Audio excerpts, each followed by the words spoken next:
traveling halfway around the world to a country you've never been to, where you don't speak the language, in a place that you basically don't know anyone in, seems like a little bit of craziness to follow the goal of becoming a professional hockey player. But that's exactly what Igor Shvyrev did. Oh! Como has a breakaway.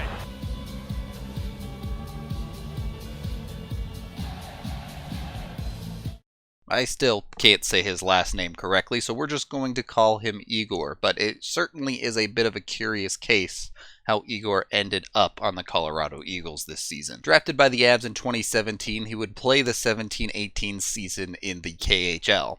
And when I say play, I mean he would average less than 2 minutes a game of time on ice.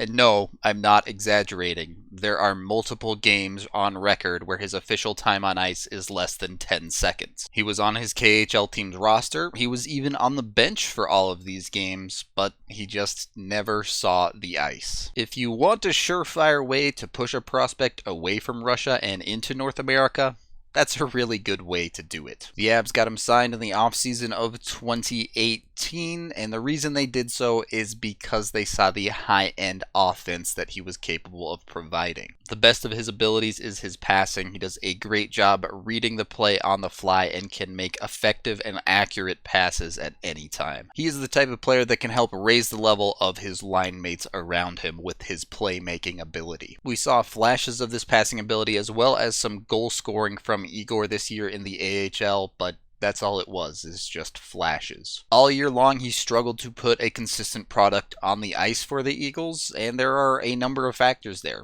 Some of those are on Igor himself, and some of them aren't. Factor number one is lack of opportunity. It was expected for Igor to go to the AHL this season, but once he got there, it was very up in the air as to where he would fall in the lineup. And what ended up happening is Igor played in the bottom six for the Eagles pretty much all year long. Now, a third line role could work just fine for Igor. He could find success there if you set him up to be offensive, but the Eagles didn't really do that. They pretty much set him up in a very defensive shutdown line role, and to make matters worse, the line mates they regularly gave him just weren't the type that could excel off of Igor's skill. Basically playing with players who would get less than 10 points across the course of the season, Igor's passing just didn't help them. Now, this does show that Igor probably isn't the type of player to create for himself off of individual efforts, and he's going to have more success when he has line mates to pass to. One of the biggest disappointments and lack of opportunity for Igor for me was the Eagles rarely, if ever, using him on the power play. That type of passing player is exactly what the Eagles needed on their PP, and for some reason they just didn't do it. Factor 2 is the communication barrier, and it was a significant one. When he first came over, I really don't think he understood a single word of English, even words pertaining directly to hockey. He could, of course, still look at the whiteboard and things like that at practices, but it seemed pretty clear that it wasn't going to be easy for the coaches to communicate what they want out of him. And that would get better as the year went on, but it doesn't change the fact that this is a huge life change for Igor off the ice. There are photos of him out there with an English textbook on the bus with the Eagles trying to learn the language as he adjusts to playing hockey in North America. And that's a tough task. By the halfway point of the year, it did seem like he could at least communicate with his coaches on a basic level, and the big ask it seemed for him was that they wanted him to shoot the puck more.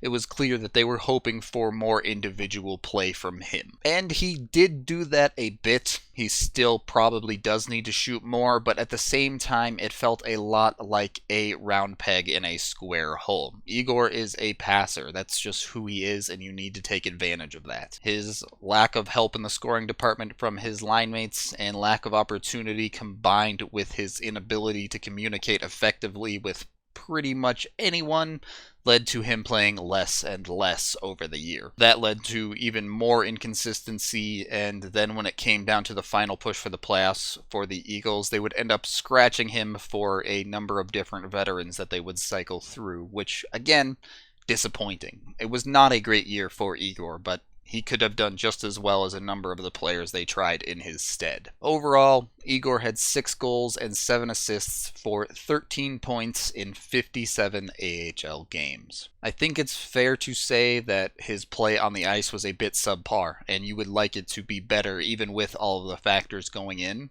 However, especially the off-ice factors that he has here, I'm going to give him a C- grade. This year was mostly about getting Igor over to North America, getting adjusted to life here, and having him play as much hockey as you can afford to on top of that. They successfully managed to do that for the most part, and now with a full off-season for him to study English, hopefully he can come back and be ready to communicate effectively and be the player he can be on the ice. If Igor's talent comes to complete fruition, he's probably capable of being a top 6 player in the NHL, but he has a long way to go to get there. The offensive skill may lie underneath, but can he do that consistently?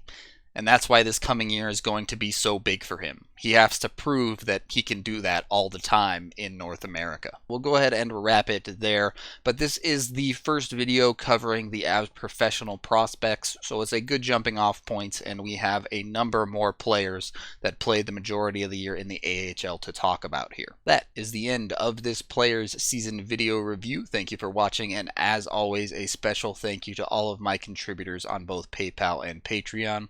You guys are all amazing and keep me running here on this channel, so I appreciate it a ton. I'm Rudo3, and here come the Igor highlights. Avalanche time, come on, grab your friends. We're going to the playoffs again with Nate the dog and Gabe the babe. The fun isn't over yet, it is Avalanche time.